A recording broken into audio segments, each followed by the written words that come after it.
le Maroc se dote de son premier satellite espion et il sera mis en orbite le 8 novembre prochain depuis la Guyane française.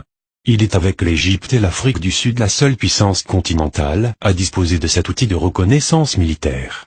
Une supériorité qui rend folle l'Algérie. Du côté de l'Algérie, c'est la panique totale.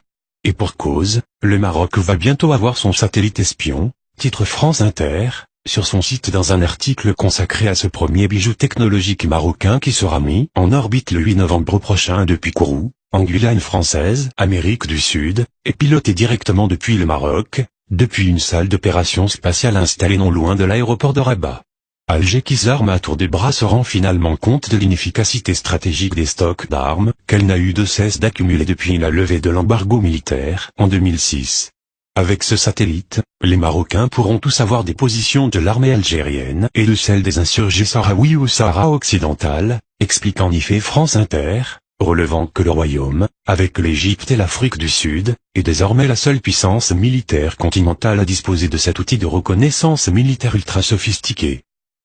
Cette perspective rend folle l'Algérie qui, jusqu'à présent, disposait d'un avantage numérique sur le terrain, note la source française, révélant que le contrat a été conclu en 2013 par le Maroc et la France de François Hollande, dans le plus grand secret. Il a coûté au royaume chérifien la bagatelle de 500 millions d'euros et sera placé en orbite à 695 km d'altitude, précise la même source. Un beau bébé d'une tonne, capable d'observer une bande de terre large de 800 km de large en haute résolution, c'est-à-dire à 70 cm près, fait valoir encore France Inter, relevant que le Maroc a deux ennemis et un ami trop pressant. Ces deux ennemis sont l'Algérie et les Sahraouis, pointe l'auteur de l'article, citant également les Espagnols, qui ne sont pas du tout, mais alors pas du tout rassurés.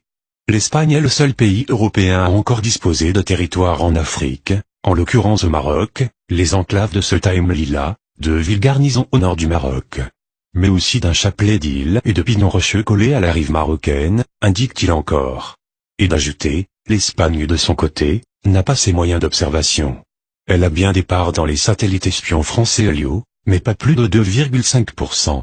Autrement dit, elle peut utiliser 2,5% du temps spatial de ce satellite. Or, quand ils en ont eu besoin, la France a fait la fine bouche. C'était en 2002, à propos d'un îlot espagnol appelé Perejil occupé quelques jours par le Maroc. Impossible d'avoir des images satellites pour raisons techniques, ont répondu les Français. Alors que le Maroc, lui, aura son satellite 100% du temps, relève encore France Inter. Les Espagnols sont verts de rage. Avant de pouvoir disposer des mêmes avantages, l'armée espagnole devra attendre plusieurs années. Pendant ce temps, l'ami et l'allié marocain pourra les espionner, grâce à la France, en toute liberté, affirme la même source.